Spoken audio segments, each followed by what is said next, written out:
chez moi, donc il est maintenant 18h30 je pense. Donc mon avis sur ce vide-grenier, donc en fait je l'avais déjà fait l'année dernière et franchement je pensais qu'il allait être aussi bien que l'année dernière où en fait bon j'avais pas de stock en fait l'année dernière, j'avais pas les créations en double mais j'avais vraiment tout vendu pratiquement, il me restait vraiment pas beaucoup de créations et cette fois-ci bon j'avais quand même, désolée pour le bruit de fond hein, j'avais quand même du stock mais j'ai pas vraiment vendu beaucoup.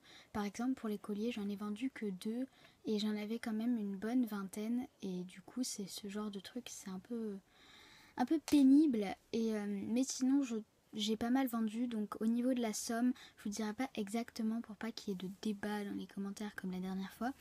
Mais j'ai vendu entre 50 et 60 euros.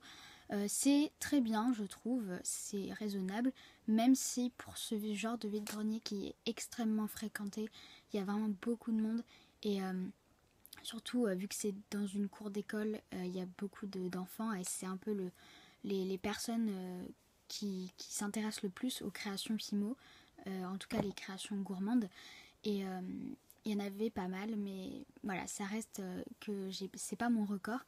Donc sinon je suis quand même satisfaite et ça va m'aider à m'acheter pas mal de matériel. Sinon au niveau donc des créations, ce que j'ai vendu le plus ça a été les boucles d'oreilles, forcément c'est le truc qui se vend le mieux puisque c'est un truc pas très cher. Et aussi donc ce qui n'avait pas marché dans mon dernier vide-grenier c'est les pendentifs, donc les créations avec un petit fermoir mousqueton au bout. Et là c'est vachement bien parti je trouve. J'en avais pas mal en stock parce qu'il suffisait juste d'y ajouter un petit fermoir, du coup c'était assez facile à remettre en stock. Du coup j'en ai vendu pas mal je trouve et je pense que c'est grâce aux boucles d'oreilles et aux pendentifs que j'ai réussi quand même à avoir une bonne somme à la fin. Et du coup le matin en fait, donc pas avant 14h, j'avais vendu une quinzaine de créations, voire maximum une vingtaine, c'était vraiment pas beaucoup. Et sachant que c'était pas des grosses pièces, hein, c'était vraiment des petites choses.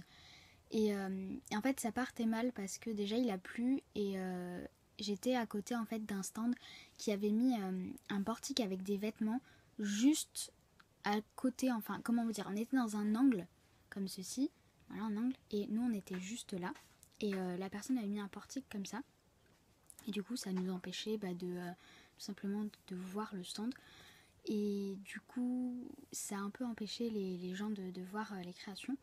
Mais sinon l'après-midi on a changé, enfin on a interverti les tables et du coup là c'est mieux parti et j'ai vendu beaucoup mieux. Mais donc voilà, sinon je trouve que c'était un bon vide-grenier, il a fait comme assez beau et tout. Et du coup j'étais assez contente. Donc voilà, j'espère que ce petit vlog vous aura plu. Et on se retrouve donc samedi pour le tuto de l'ananas qui est tant attendu. Et sur ce, moi je vous dis bye tout le monde.